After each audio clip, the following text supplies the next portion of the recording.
Good evening. Welcome to live stream. Nice to see you, nice.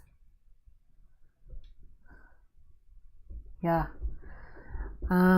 If this is your first time to live stream, I will just tell you how it works. If you're in the YouTube, in the Telegram questions group, give me a thumbs up if my audio and video is working well. Last time my audio was wrong, so just give me a thumbs up. That would be really helpful. If you want to ask questions, then you can join the Telegram group, and you can find that on my website. You don't have to pay to join the group, but we do have to verify your ID. So if you haven't paid for something in the past, then you have to send a donation in order to verify your ID.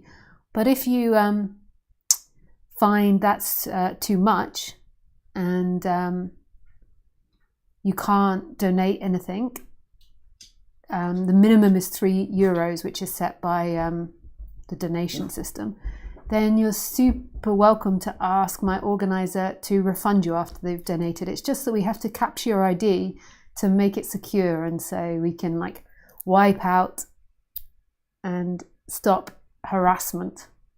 Yeah, and make sure that people that are asking questions are genuine and really interested in the subject. You can find that in the link below, the live stream link from my website of how to sign up. Come on, E! Good girl. And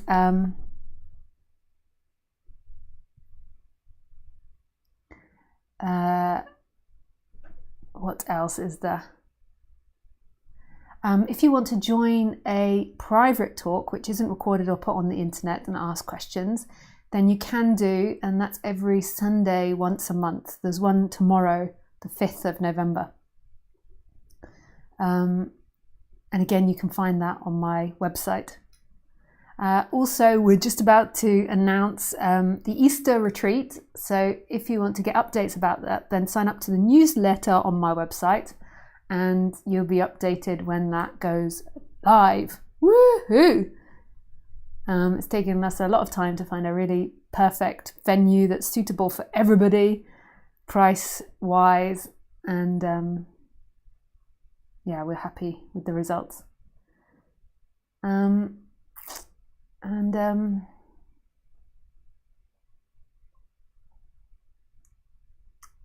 I tend to do these every Sunday at 4:30 French time. Today is Saturday, obviously. So if you want to find out when I'm going live, then if you subscribe to my YouTube channel, then there will be a notice on there a few days before I go live. And I think you'll get a notification if you turn the notifications on when I put that up. Nice. And I think that's all. So we shall begin with the talk. Somebody Izzy sent in the question for the title of the talk, because I find it really hard sometimes making up titles of the talk. And I think this is a really amazing title. Yeah, so if you're in the Telegram group, then you can send a title for next week. And the title is Who or What Collects and Interprets Thoughts? What a beautiful title. Like, somebody that's not into non-duality, they'd be like, you what, love? What is that type of title? You can imagine like that YouTube just recommends this video sometimes to people randomly. And yeah, it comes up. Who or what collects and interprets thoughts?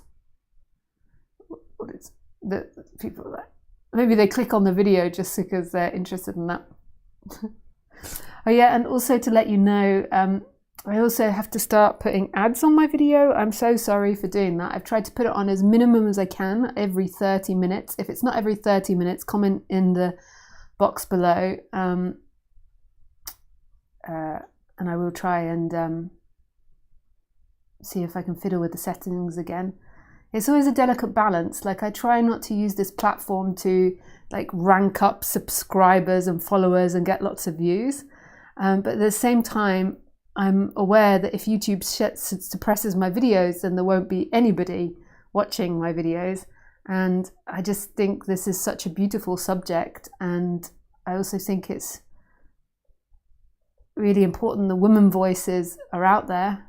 There's so many male voices with so many views and so popular that I feel like it's a balance. So I know if you don't have the paid YouTube and you get the ads, it's annoying, but I'm not doing it for the money. In fact, the money causes me a bit of hassle accounting wise, and it's not much money. It's really because of algorithms and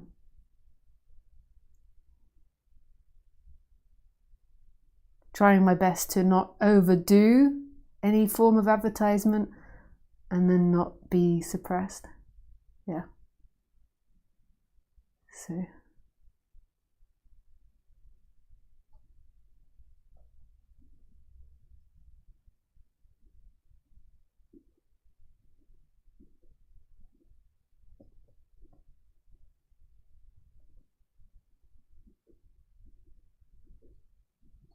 So I just like to wait for the talk to arise. I again try not to go from the intellect or go from what I know. I could speak about non-duality from the intellect or what I know in the mind till the cows come home. I don't know if that's a saying in other countries, but in England and maybe America and Australia and other English-speaking countries, maybe it's a saying, or maybe it's only English.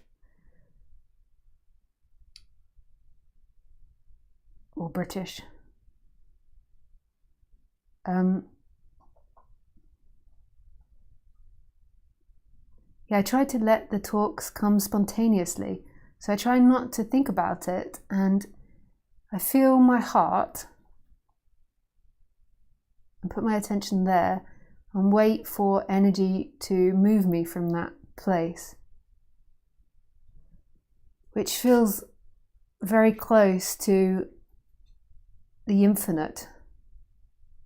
Like obviously this is a human body speaking, but that feels really like the meeting place between the infinite and the human. So in the heart center. So you could say in what Nisargadatta Maharaj would say, the I am. Or Ramana Maharshi would call the I am.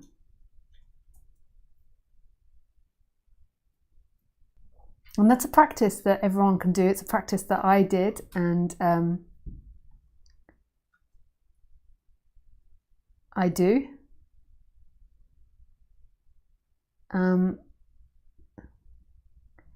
Like of waiting to act from that place. When I first practiced it, I remember like no action coming for hours. I'd be sitting there waiting for an urge to come from a feeling in the heart.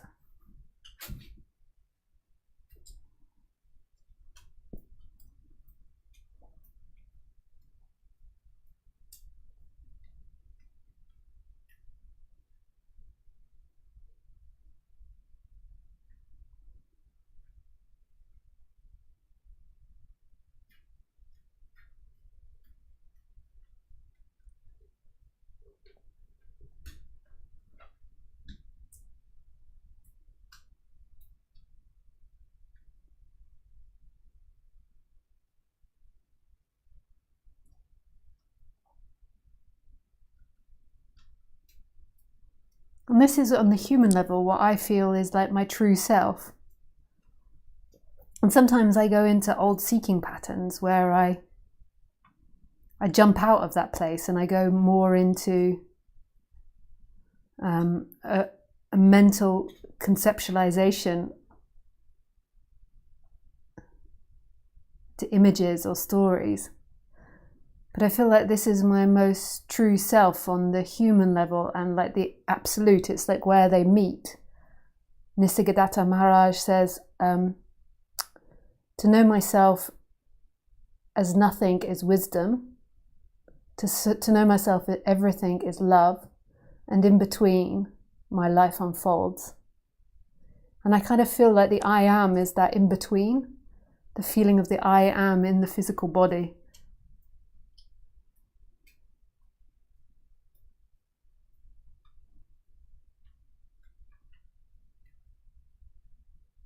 And it's kind of like your center.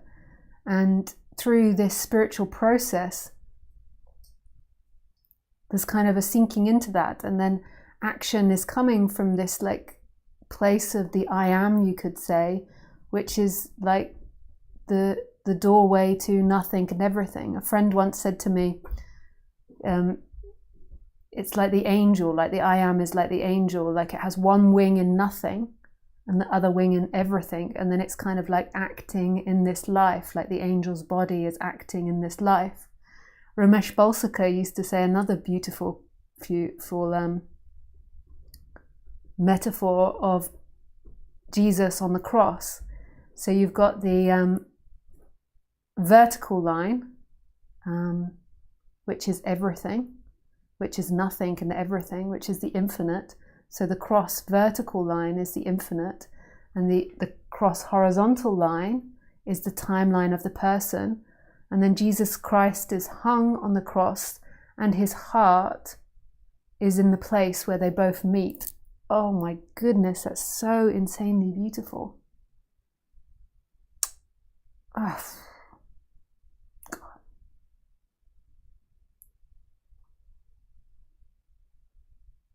Yeah, I mean, what beauty.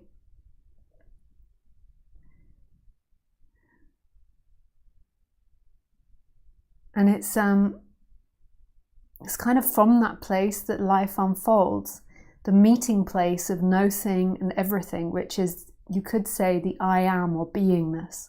And from my understanding, Ramana Maharshi would say that's in the heart chakra. I mean, he would say, I think the left or the right side of the heart was his precise words, but because of my dyslexia, I can't tell you that. But he means here, right in the center. I don't know where my heart physically is. Is it there or there? I can't ever remember. Even if you tell me now and write me a message and be like, Lisa, it's on the left. Tomorrow I will forget. It's the beauty and the gift of dyslexia. It's here. No, it's here. It's here. It's here. It's here. It's here. Anyway, where he means is the heart chakra, right there.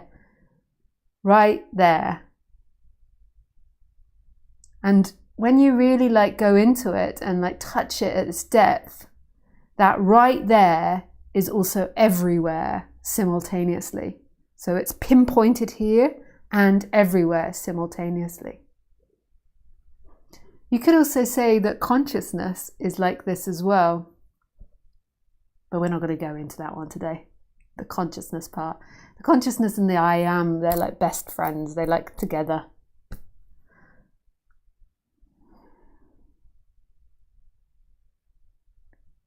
Yeah. So it's from this place life unfolds, where the horizontal and the vertical of the cross meet. Bum, bum, bum. What happens when you often get into this subject is you start off being mostly in the mind and mostly lost in emotions. And they kind of are like your virtual reality. So you're living in a thought of you and the feeling of you. And it kind of like happens up here. And you're just seeing yourself as something which you feel like you should be or shouldn't be, and what other people should be and shouldn't be. And then as this process unfolds, there's all these like separation from thoughts and seeing thoughts and moving to consciousness. Eventually there is the sinking into the heart, and then there is action from the heart. And that's like no place and all places. And it's empty and full simultaneously. And it's not any longer somebody's experience, it's nobody's experience, it's experiencing happening, but it's not belonging to anyone.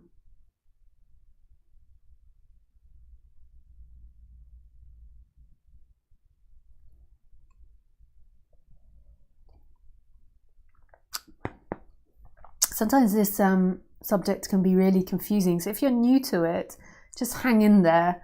It's kind of like when you read like a sci-fi novel that's really complex.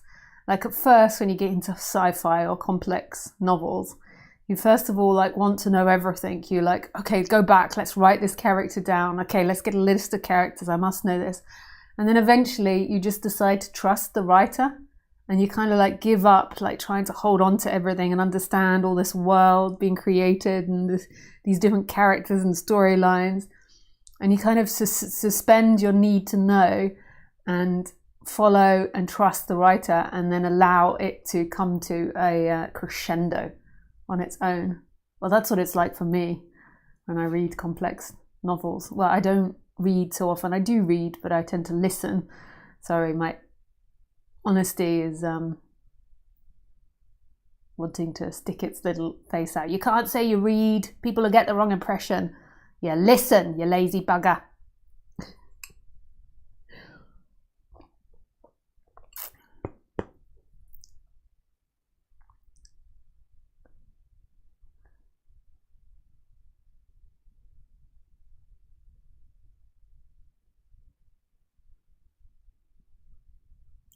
And also, if you're new to this subject, or even if you're old to this subject, I just want to give a disclaimer. Non-duality is not going to fix your life.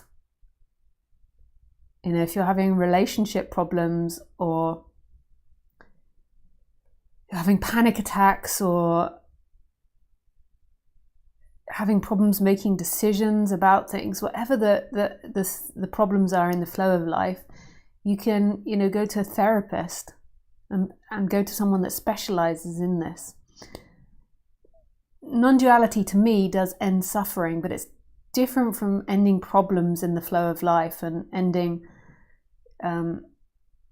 physiological issues. So say somebody has OCD, I see that as a physiological disorder that needs help from somebody that's trained in that. And the same with something like complex PTSD. It's better to go to someone that's trained in that. And non-duality is pointing to something that was here before you were born and after you die. And it is, to me, the end of suffering. But not in the way that the person imagines. It's not the end of your problems. You know, I can have problematic characteristics and ways of navigating the world. I can also have very easy ones. And I would say that Lisa's become more ghost-like, and then sometimes there's old seeking patterns or stories that arise, but they kind of become more ghost-like, but it doesn't fix your life. So my disclaimer is, you know, make sure that you go to a specialist if you've got these types of issues. You know, if you can't make choices, or if you constantly arguing with people or hating your work, rather than waiting for enlightenment or waiting for the energetic shift to happen, you can do things to help tidy up the person. Tony Parsons used to say, call it tidying up the cage. But you know, if you're going to be in the personal world the rest of your life, then it's better that you do that. And then also, if you do have an awakening and you do have an energetic shift, if your person's difficult, it's still going to be difficult. You just won't suffer it because there's nobody there to suffer it. Like, for an example, at the moment, Khaleesi is having bottom issues. Sometimes when dogs are older, they get these problems in their bottoms, and the vet needs to go there and squeeze something to relieve a gland. It's disgusting. Non-duality is not going to fix that. And you have to think of the personality as like a physiological thing. You know, if you get triggered by your partner doing sort of something, that's something, a physiological thing that happened in childhood that you were taught. And it's no different really from the physiological thing that is happening in her butt. But that's just more, you could say, on the physical level. But conditioning and training in a way is a physical level. It's like growing neural pathways. It's not that different from having these butt conditions that a lot of domesticated dogs have.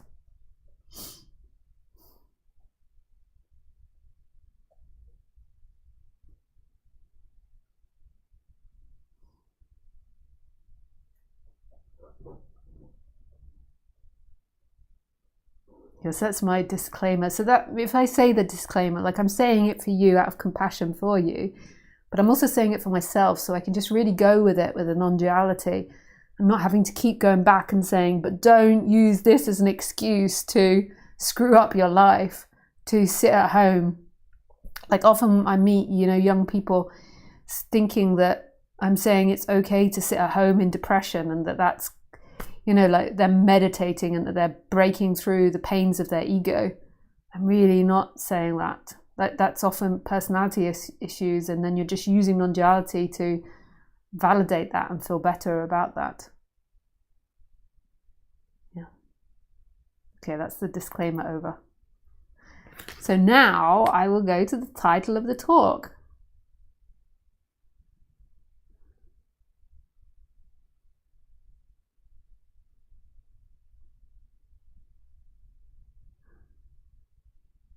Who or what collects and interprets thoughts and emotions? Like they're very, thoughts and emotions are really similar.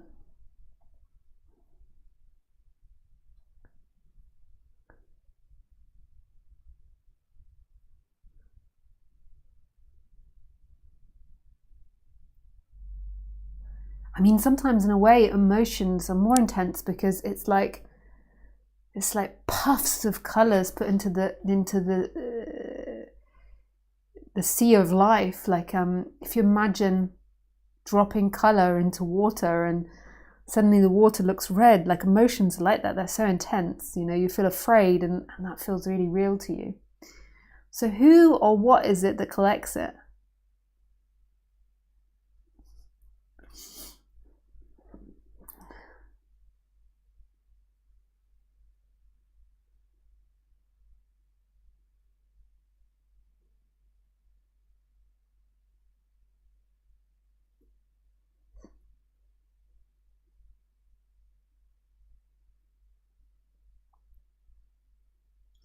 Have you ever had that experience when you wake up in the morning, or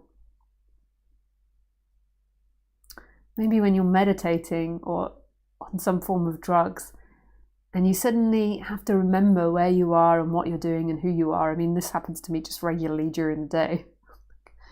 What am I doing? I've walked up the stairs 3 times. Who am I? Where am I? And it also happens in the morning. You wake up and you're like, okay, where am I? I'm in bed. And then there's like a recalibration in the brain of what's happening.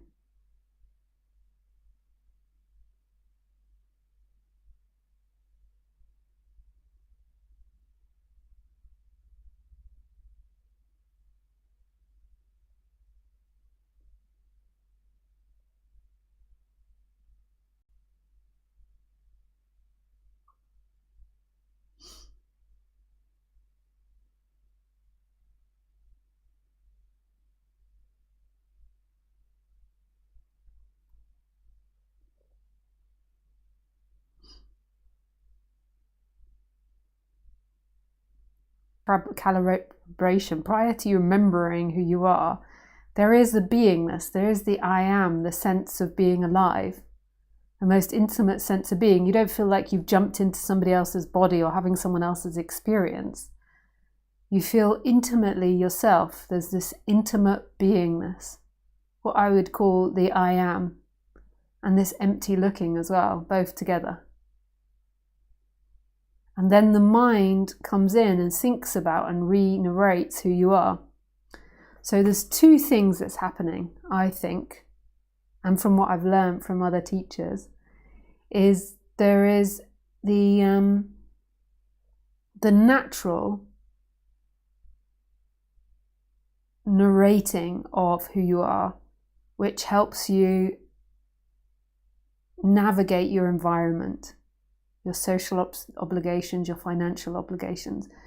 So it's a narrating of what's happening and where you are. And that's disappearing all the time.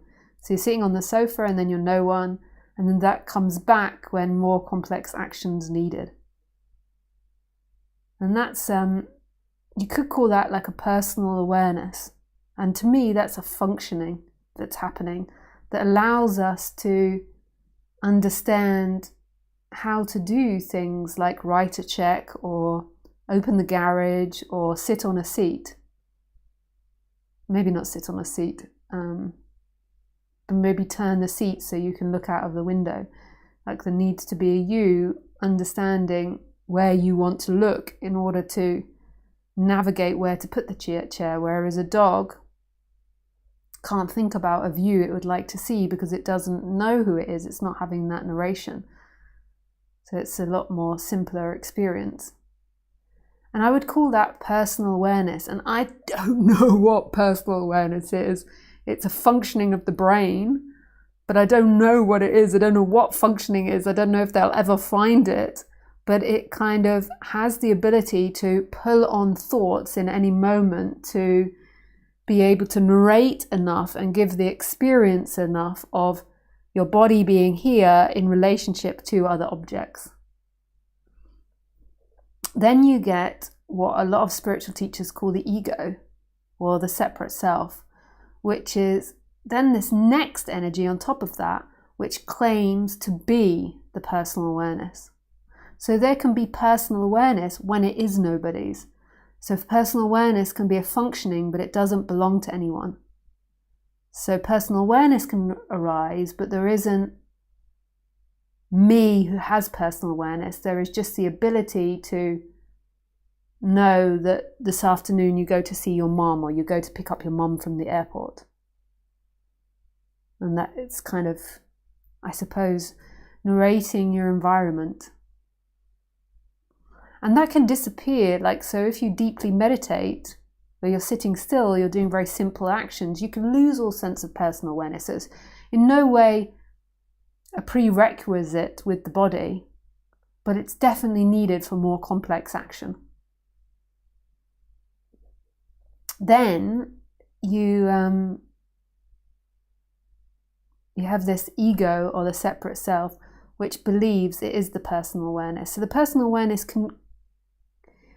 has thoughts, it moves attention, it kind of collects things and understands things and reminds you of things. It's kind of like in charge of that thought bundle. But then the next energy, the separate self, or the ego, is the belief that that is an entity that's existing separately from everything, and was born and died, and maybe, if that's what you believe, goes to heaven. So it's an extra imagination, and then there is this whole story that's being told in the thoughts of the ego. So I am this person, I have that amount of money, I like this. Whereas the personal awareness is like just more of a functioning, more of a simple narration in order to navigate environment. The ego is constantly, I'm better than this person, I'm not good to this person, is constantly taking everything very seriously and believing that it's in control of your happiness and your freedom. And it believes that it's driving this ship, the body. It believes that I'm moving my arm, I'm doing this, I'm smoking a cigarette, I'm drinking alcohol, I'm walking down the street. It believes for sure 100% that that's what it's doing, without a question. And it's always wanting to live up to this idea of itself, which for most egos is a positive self. So they want to be good, kind, nice, friendly, passionate. They want to be all these positive things. But sometimes the ego gets all turned on the head and it wants to be dark and dismal and bad-mooded and grumpy and nasty and mean. I remember I went through a phase like that as a teenager and got cast as Tybalt in Shakespeare's Romeo and Juliet. And the teachers, this was at school, and the teachers all thought this was hilarious because I was always like, piss off, with my Nirvana t-shirt on and Oasis t-shirt on. Yeah. I remember my teacher saying, do you think you're like Tybalt? And I was like, no, because Tybalt's like really evil in Romeo and Juliet. And And then she was like, what type of band do you think they would like? And I was like,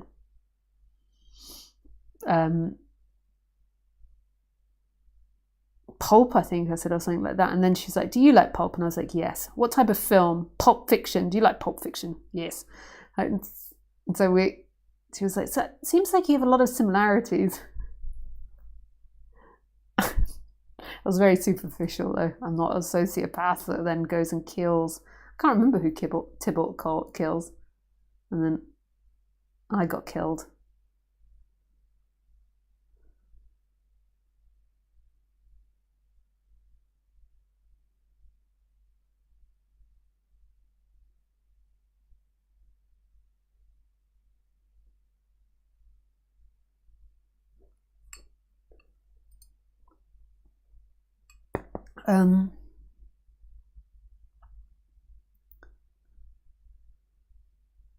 So to me, that would be personal awareness that just brought up that story.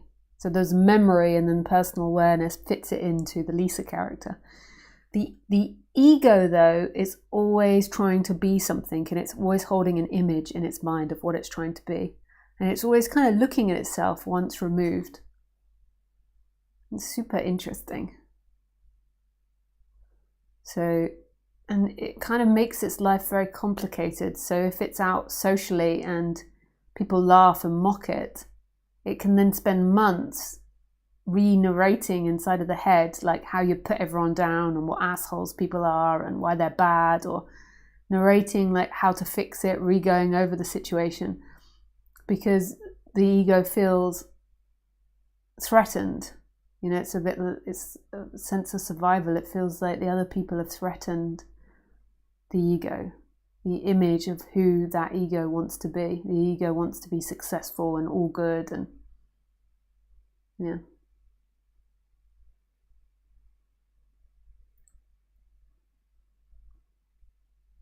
And what happens in non-duality is a de-picking, an unpicking of that.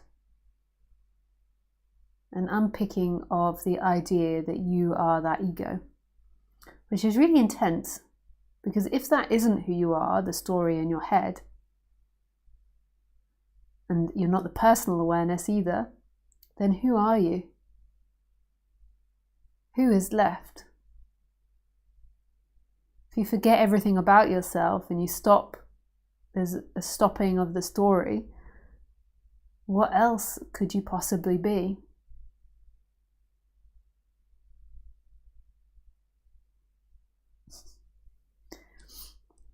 And this is where non-duality can get a bit like a drug trip. Who are you if you're not that?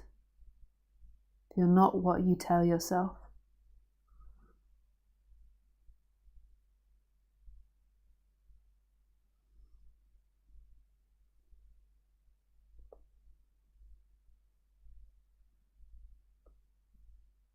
Who are you?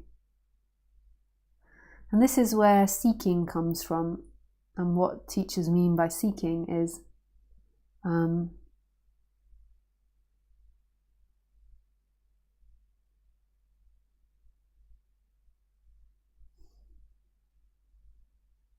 seeking to maintain yourself, seeking to get to pleasure, hold on to pleasure, and avoid pain. And that's all in the realm of this narration, this story, which can be really complicated.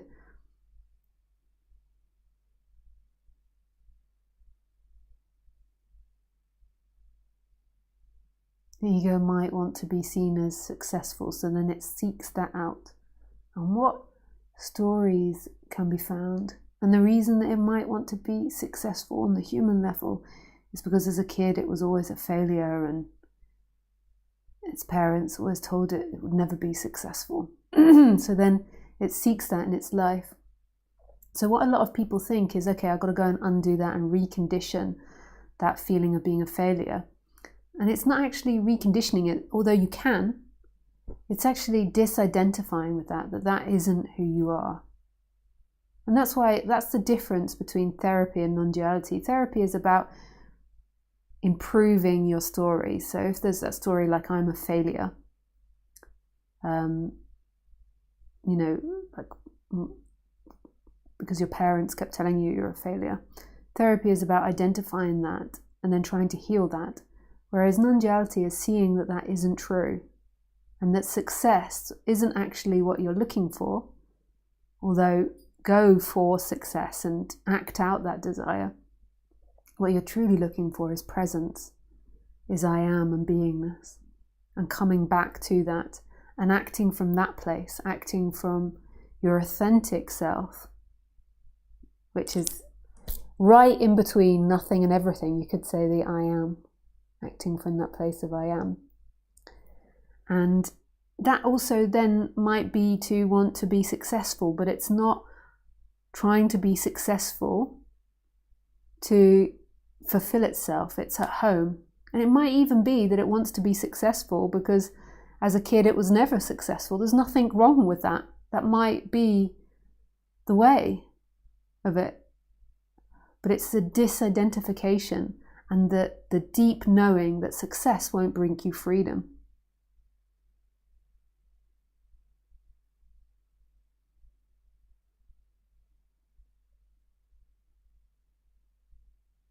Like as a kid, just as an example, as a kid, I was like the ultimate failure. I had severe dyslexia. I was put down a year. And even in putting down a year, so even though I was a year older than all my classmates, I still was the bottom and the failure. Absolute failure. I was sent out of the class a lot to go to either one-on-one classes or just to study by myself because I couldn't keep up with my classmates. I was like the ultimate failure for 15 years or whatever it was. There was nothing I succeeded in school. I was kind of good at sports and drama and art, but all of that contained book tests, so I still even failed at that. Even if I was, and with science and maths, I could kind of do it, but again, I couldn't pass the written tests. I couldn't spell. I left school with a reading and writing age of an 8-year-old. This was before phones, and I remember that when I went to cash my first check, I had to fill in a form at the post office, and I couldn't spell the money to put it on the form. And so I asked the ladies behind the desk, and they all laughed at me. And I was like, oh, I'm dyslexic. Like, and I remember my gran, like, I said, I think Dad's dyslexic. My dad once told me the way to spell soup was C-O-O-P.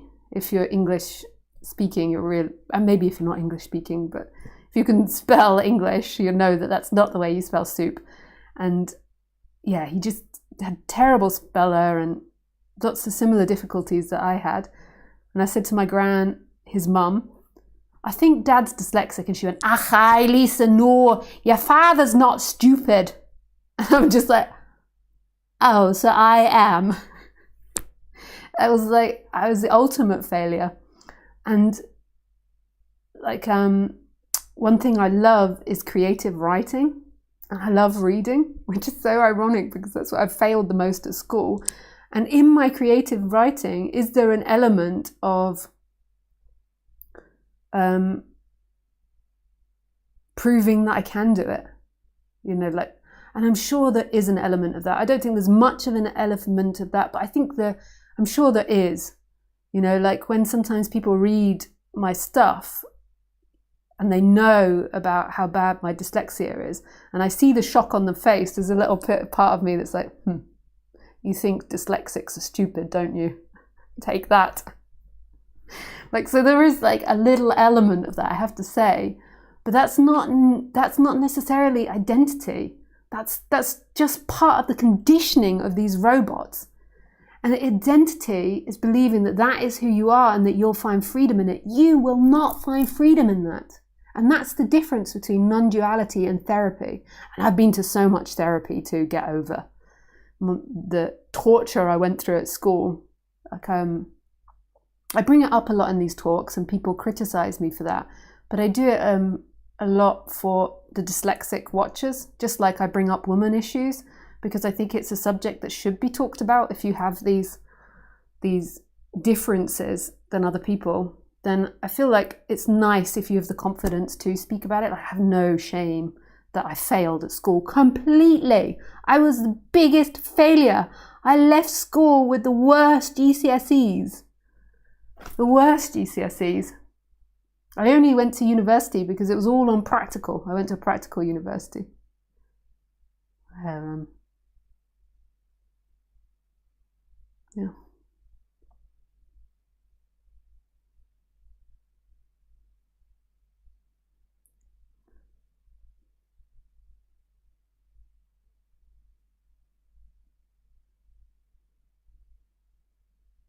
And you can't understand, how under talked about dyslexia is, and how they think in prisons that at least 33% in prisons are dyslexic. And it's not because dyslexics are criminals. It's because, if you leave school and you can't do anything, some dyslexics leave school completely illiterate. And if you don't have family that support you to then try and help you get some type of craft that doesn't involve reading and writing, what do you do? If you don't have family that come from money or something, what do you do?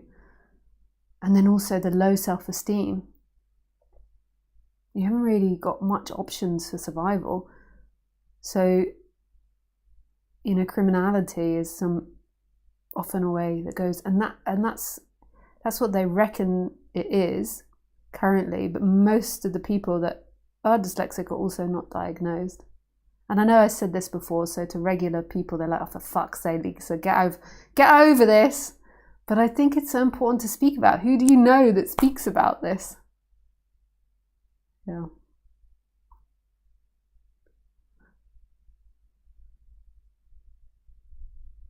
But also speaking about like these things that come from childhood, and seeing the difference between therapy, which would help you create a better story, to help you deal with that feeling of failure so you don't self-destruct, and non-duality. Often people think, I've got to get over all my conditioning, and I've got to have none of this conditioning left. It's not conditioning that needs to stop. It's that one that believes that is who you are, and that your freedom comes from no longer being dyslexic or only being successful.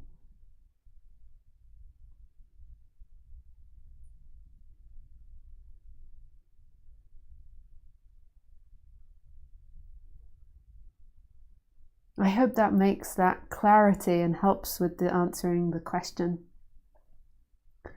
And then what you come back to is this very thin place of the character that's in between nothing and everything in the I am. And then the character is very thin. It's like the authentic character, whatever that is in a way.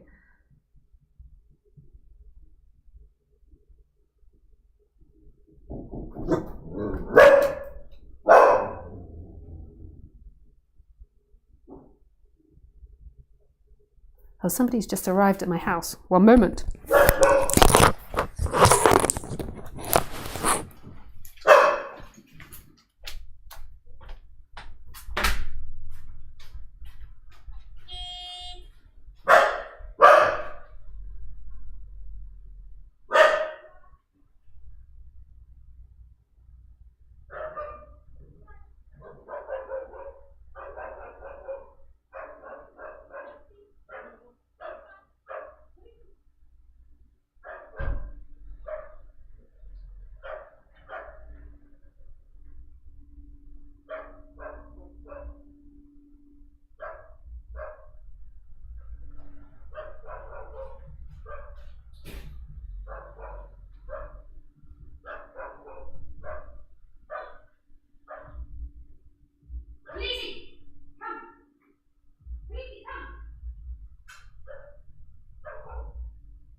Hello, I'm back.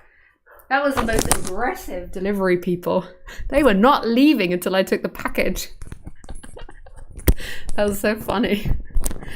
Yeah, I just sit like this because Khaleesi won't come in. And she's going to, this woman, let me in a second. She's, at the moment, making sure the delivery people bugger off. Yeah. Yeah, that was quite surprising because they came down with their music and they were like, beep, beep, beep. Otherwise I would have left it being in the middle of the talk. I was like, who is that?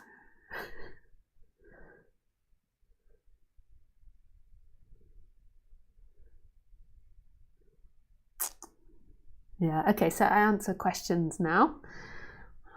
Come on, Khaleesi.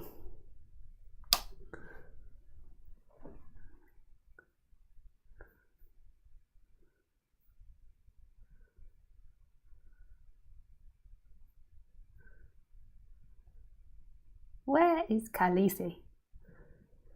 As soon as I sit back, she'll be in, woof! Okay, I'll take a question like this. Pardon me.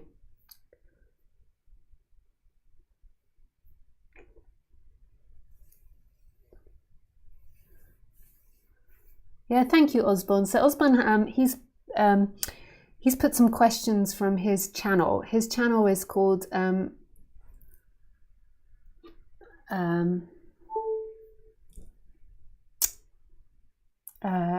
Lisa Cairns Osborne's channel, I think, and you can find it linked to mine. And he edits clips of my talks. It's a really beautiful channel.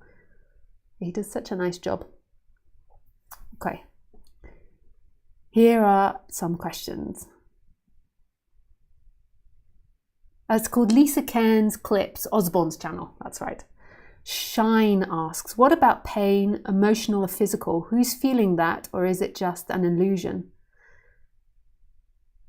I mean, illusion is in the end just a word, like illusion.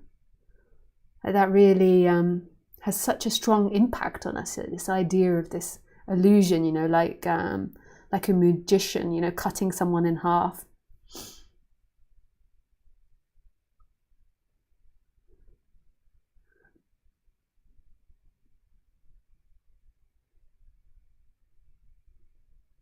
Or playing tricks on you. So it's kind of like an illusion is a very strong word.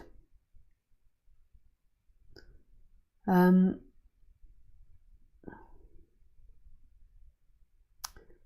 in the end, everything is an illusion of naming things. So if you didn't name pleasure from pain, you wouldn't know the difference.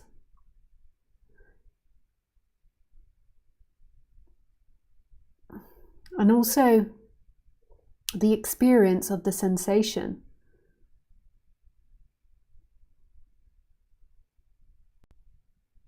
Is also illusory in a way. It's like chemical reactions that every body will experience in different ways. Like, I don't know if you've ever been in so much pain that the pain just disappears.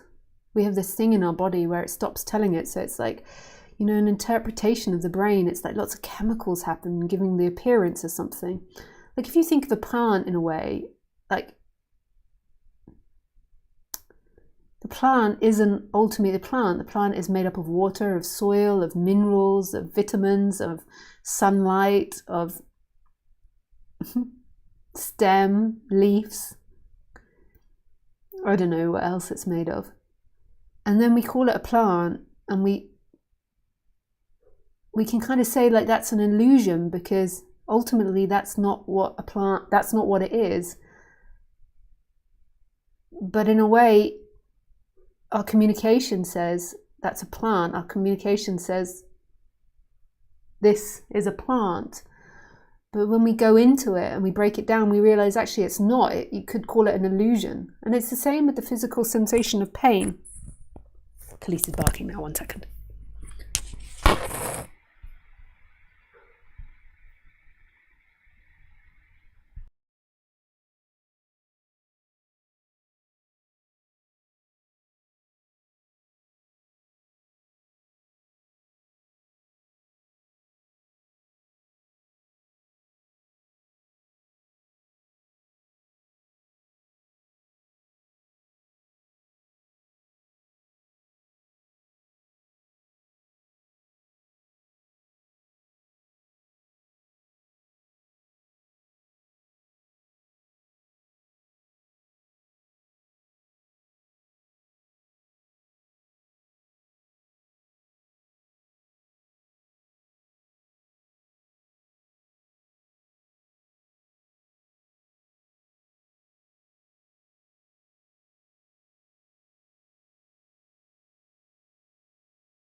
Hello.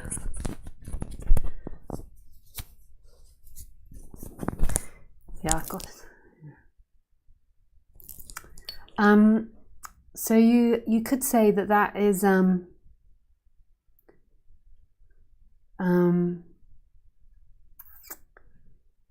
illusion as well, but on the human level, that's the experience, that there is pain. And that's not wrong to be able to say, I've got pain. That's part of what helps us navigate this world. If we didn't understand pain, we would do ridiculous things that hurt us, like putting a hand in the fire or stroking a dog, which is vicious.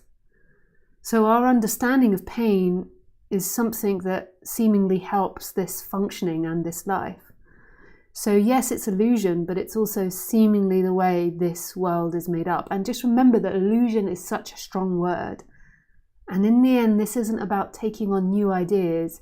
It's losing ideas, going beyond ideas, and discovering what is there beyond all ideas and all sensations, including pain and pleasure. And then love is discovered. Love. Let's talk about love, baby.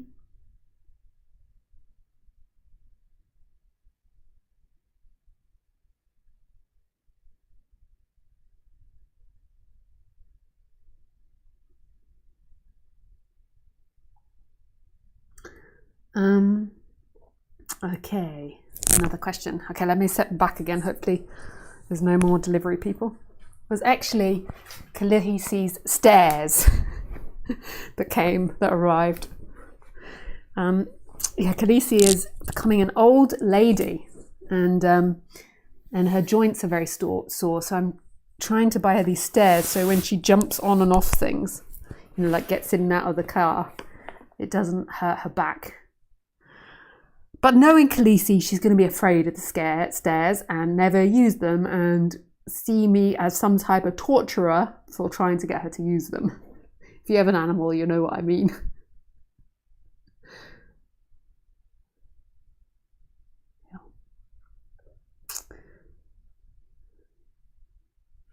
Okay, and Tess. I feel pretty broken by the horror of what is happening in Gaza. Thousands of children are being killed week after week, and those who could stop it don't.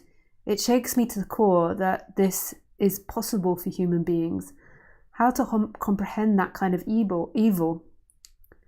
If God is good, if God is love, how can this kind of evil even exist? And how can we be with it in a way that doesn't completely overwhelm us? Thank you.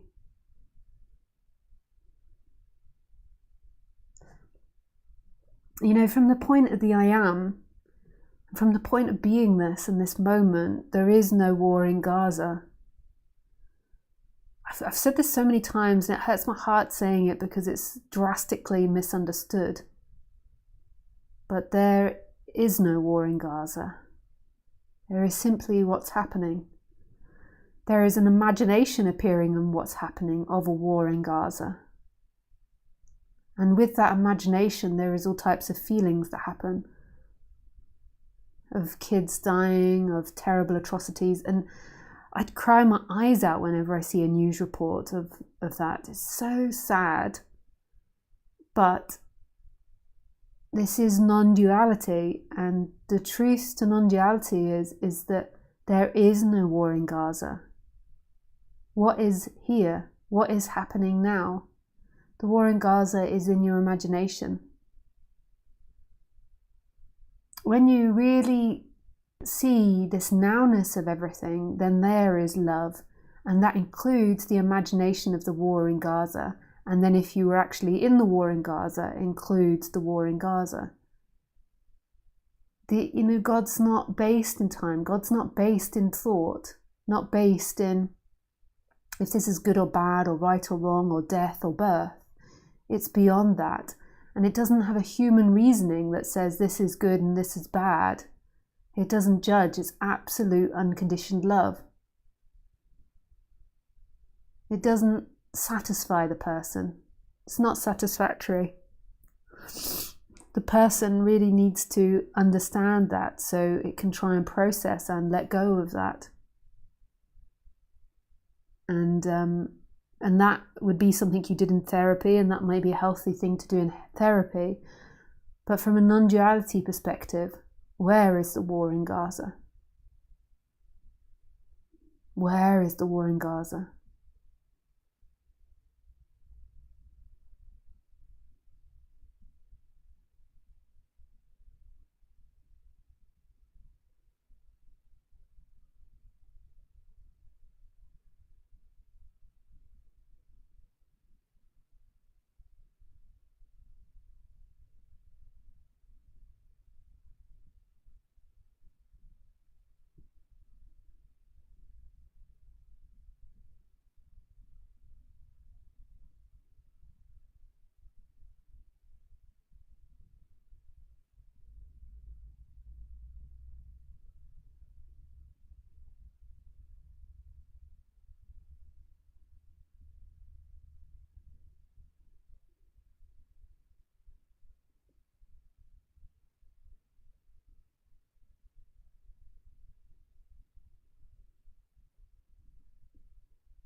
Yeah, thank you, Tess, for your question.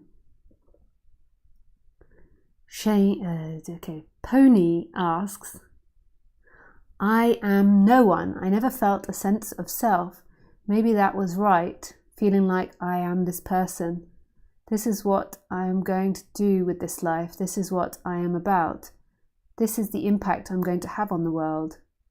Is all an illusion? Is there anything point making anything? Is there any point making anything? Making art, making music? How do you live knowing it's all an illusion? So this is when non-duality is interpreted mentally, because you think that the ego is what is doing and what is acting. So you're asking, how do I live my life? How do I do? When you really see this, it's doing happens.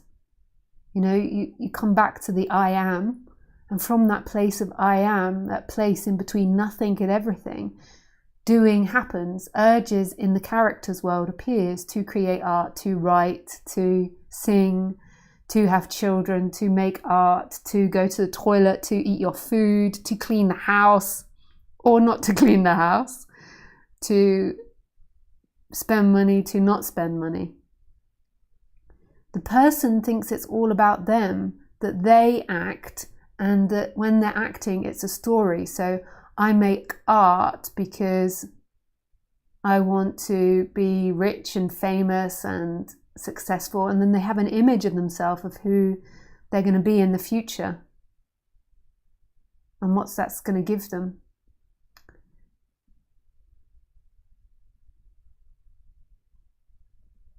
So rather than this acting from this no place, from your innocence, from your true self, there is an acting from an idea of yourself that lives in stories and says, I do this because of that. I am good because of that. I am bad because of that. I make art because of that. There is no point to this. The point, I can understand why that arises in human language and in human thinking and in the ego, but in a way, of course, everything's pointless. Like, why a plant? Why light? Why a world? Why a planet that spins around the sun? But the human is programmed to be a human, like the dog is programmed to be a dog and the bird is to sing. So the body has its urges to go to the toilet. The body has its urges to sing, to be in communion.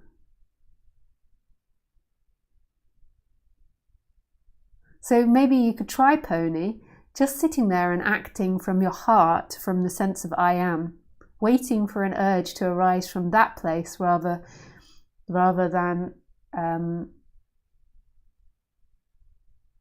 your intellectual interpretation. I don't know, another way you could do it is, I used to practice 5 rhythms. There was a big 5 rhythms community in London and I loved it.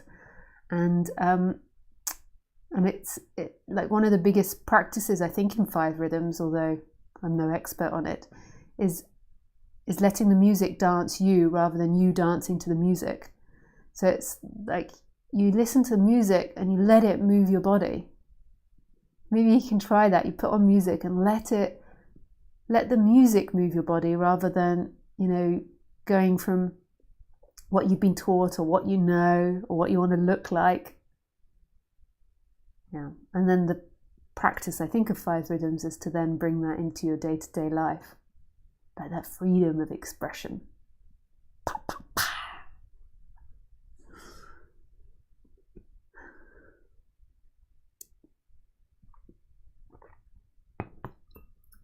Schrodinger's cat,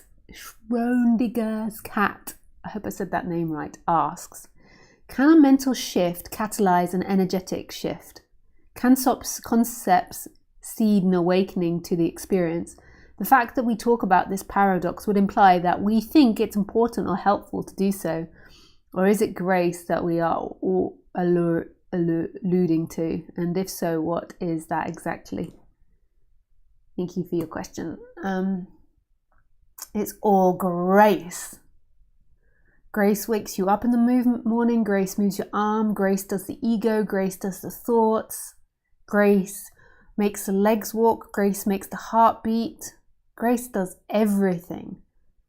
So come back to that center of grace, come back to that place between no thing and everything, right on the verge where everything appears. Like just sit and wait. Right back to that I am, where everything spontaneously appears, and then all answers and questions are irrelevant. Like go back to yourself. Is it concepts that seed awakening or not? Go to that place and then ask that question. And know that there's no one that goes to that place, because who would be a person in that place? It's I say go to that place, but it's almost in a way when the you disappears. But sometimes it feels like going to that place. Amy asks, where have you been all my life? Just came across your videos recently. I'm glad videos like this exist. Been taking it all in and they resonate deeply within me. Thank you for your dedication and insights. Oh, thanks, Amy. Pleasure. Martin, can love be truly free of all movements arising from fears? And can absolute free love be shared?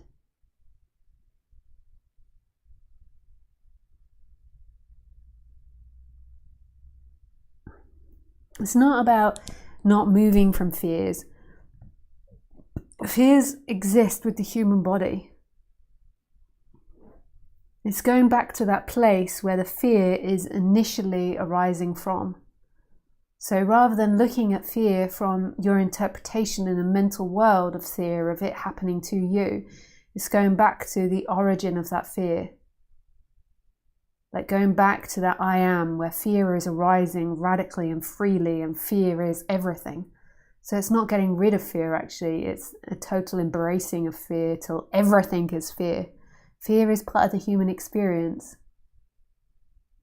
Just like joy is, and happiness, and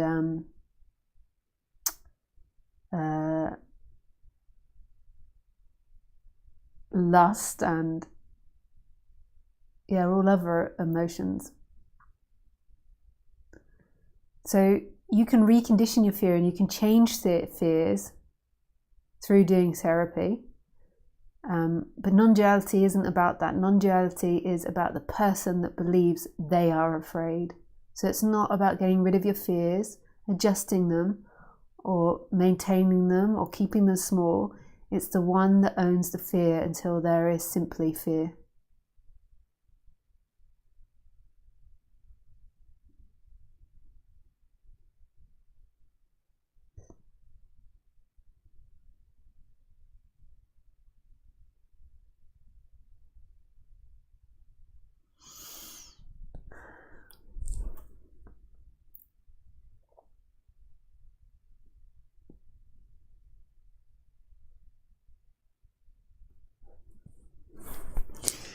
Yeah, sorry,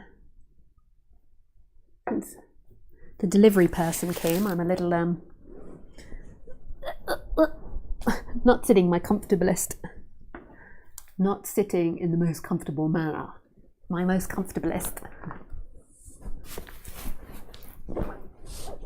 Oh, that's better.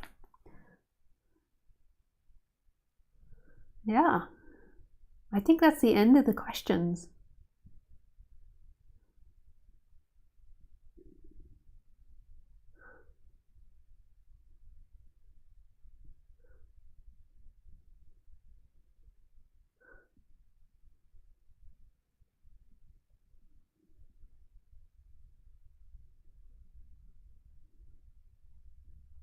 Yeah, maybe we can just sit in silence together for a little bit. I always really love that and enjoy doing that with people.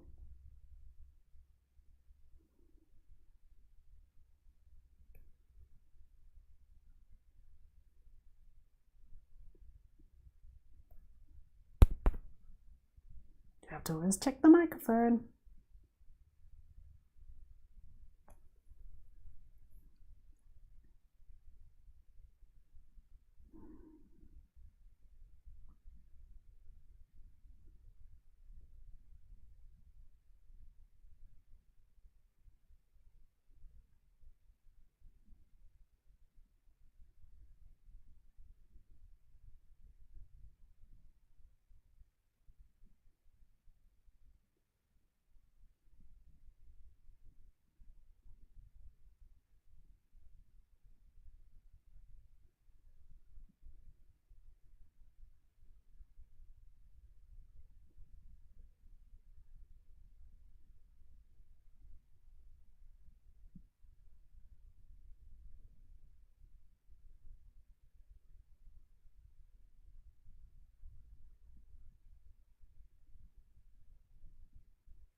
The long question from Doug. Ah, okay, thanks. Yeah, that was from, you sent the other day. Oh yeah, thanks Osborne for saying that. Okay, we got another question. Hi Lisa, I recently watched one of your video clips in which you were speaking to someone about letting go of ideas of right or wrong, making mistakes and wanting to know and understand. You said that when that dies down, then there is a strength in what you are now, and that we can then allow that to speak more. You spoke about being truthful to this moment, and that the stillness of that concepts of right and wrong appear in is the deep rest that we are trying to find through its concepts. Can you speak about the strength you spoke about? I'll just answer that first before I read on to your question. So I like how you phrase it. I normally phrase it differently, so it's nice hearing it phrased and interpreted by someone else.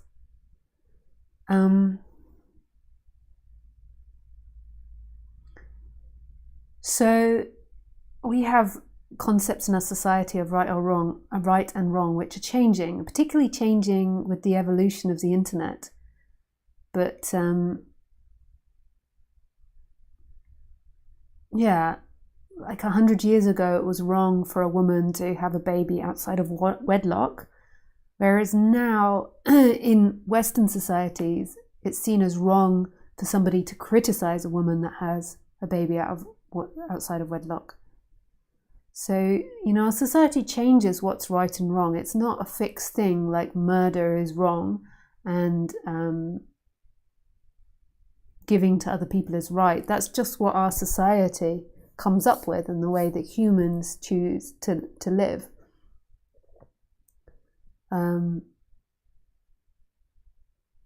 Yeah, and I'm not going against that and saying it's okay to do bad things. That's often a misinterpretation.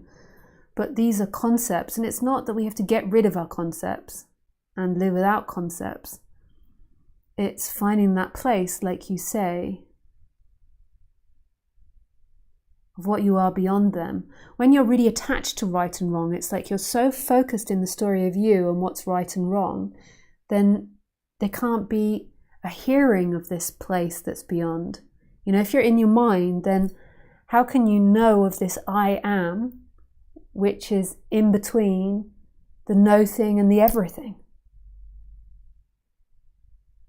This I am and this empty looking consciousness, which is the portal in between nothing and everything.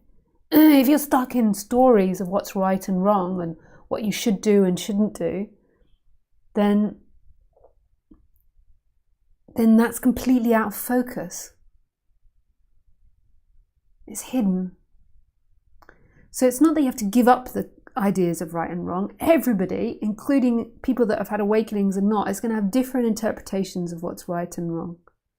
It's not giving up your beliefs. I used to think that, and for a period, I tried to go beyond these things and gave up too much and made mistakes and messed up and did things that were immoral and then tried to be moral.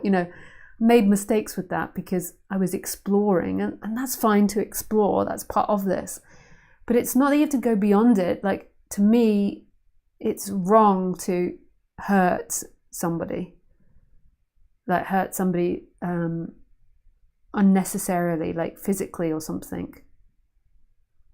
But that's really huge. Like, what does that mean? Does that mean like hurting someone might saying no to someone? So, that's all down to person interpretation. But it's the attachment to that, the belief that you are found, that you are a good person and you must do good things to people. So what is it that's beyond that? What is that appearing in? What is it that doesn't change? And this is your authentic self. Like, what is your authentic self that's always here? And it's remembering that. It's this energetic shift back to that, so that the thoughts of right and wrong, the thoughts of the character, the personal awareness arise in that, but there isn't a holding on to that. That isn't a definition of who you are. The definition of who you are is what you've always been, what's here prior to birth and after death. And it's no thing and everything. It's not contained inside the body or outside of the body. But yet, a way in which we can point to it is saying the I am, which is in the heart, and the empty looking, the consciousness. But they aren't really in the body.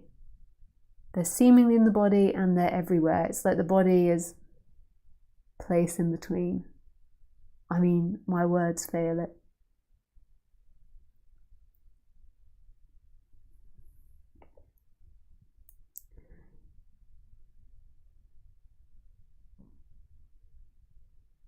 I have heard, this is more questions from Doug, I have heard teachings about how the mind is continuously monitoring the body, and when the mind senses the body is disturbed, it then begins thinking of how it can address the disturbance. The agitation of the body agitates the mind. If you calm the body, will that help to calm the mind?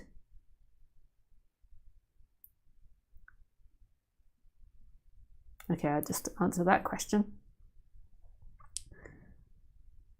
Yeah, I think most probably calming the body will help calm the mind.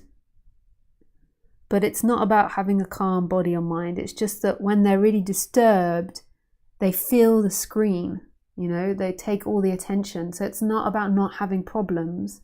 It's what is that space when the body is disturbed, when the mind is disturbed, what is always here that never leaves. But when they're really disturbed and really heightened, then the focus is on that. So I am. So go back to the initial sense of being, that place in between no thing and everything.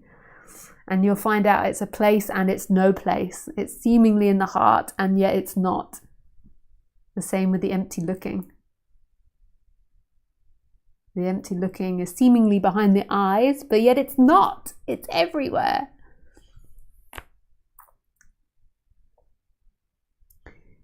Is it also true that through a deep acceptance of whatever state the body is in, that strength and rest can be realized?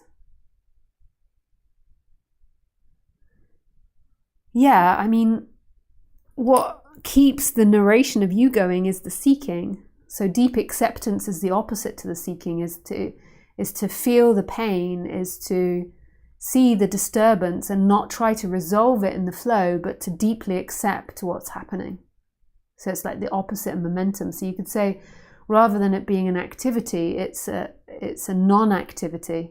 And normally the activity is seeking out there to try to get rid of it. So deep acceptance is a non-activity. But that doesn't mean sitting still either. It's a non-activity. Even sitting still is an activity, or meditating is an activity. For example, if the body the body is feeling anxious, but it cannot be, but it is not contracted, or seeking arises like an urge of wanting a cookie, but there isn't a contraction encapsulating the urge. Yeah, so wanting a cookie is not necessarily seeking. That's a difference of distinction. Wanting a cookie, it can be a natural desire. Going to the toilet, a natural desire. Feeling anxious can be a natural desire. Not a natural desire, but a natural phenomena appearing. Yeah, and you can have all these experiences and not be contracted. And you can be free. Wanting can still arise, but not seeking, like just because that's my definition. Seeking is the belief that freedom is found in your wants. So it's not having the wants, it's the belief that if I have the cookie, then I will not be contracted. It's the end of that, but it doesn't mean it's the end of desiring the cookie. It's the cookie is simply pleasure that will last for 10 seconds, or 3 seconds if it's me.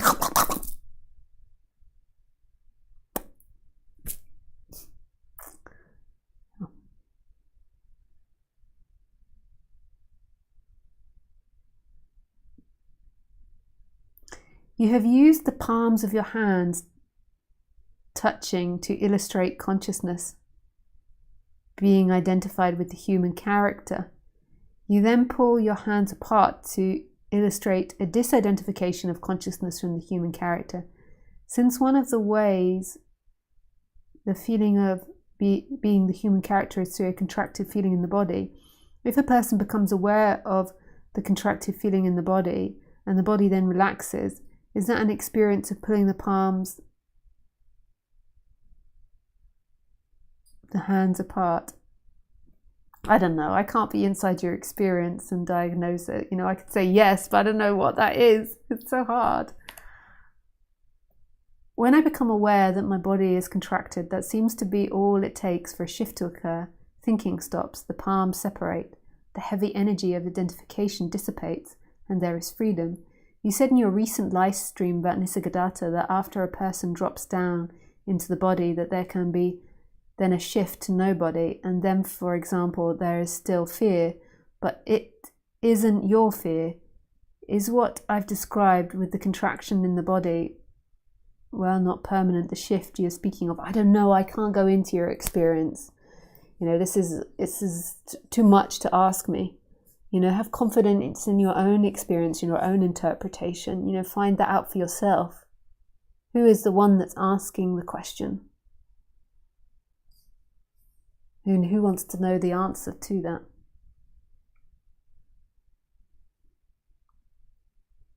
Your fellow human being, Doug. Fellow human being. I see God in you. Namaste. That's so nice, isn't it? That feeling. Namaste. Yeah, thank you for your questions, Doug.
Okay, maybe that's enough for today.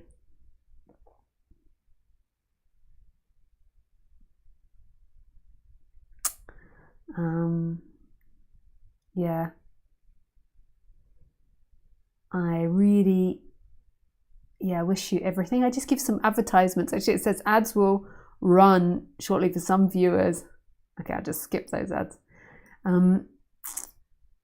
Yeah, so if you want to join my talk tomorrow, it's a private talk where it's not recorded or uploaded to YouTube. That's tomorrow, I think, at 5 p.m. You can find it in the link below. I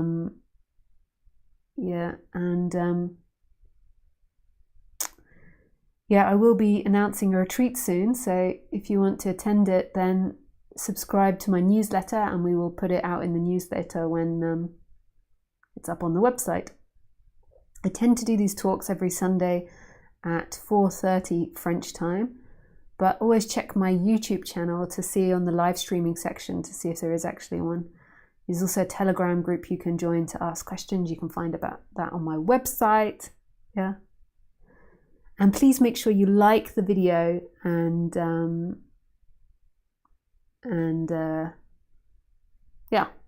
that's all. Like the video.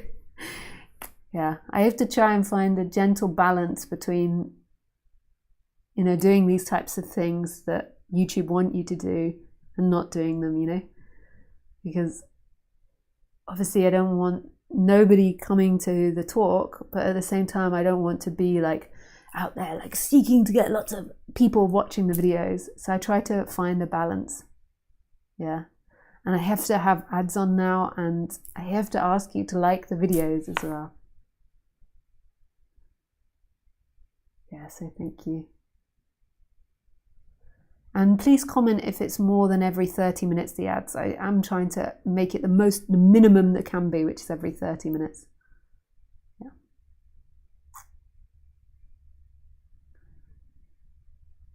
Yeah, thank you, everybody. I really, really wish you everything. Not just one thing or two things or three things, but every goddamn thing. Yeah, thank you. Lots of love.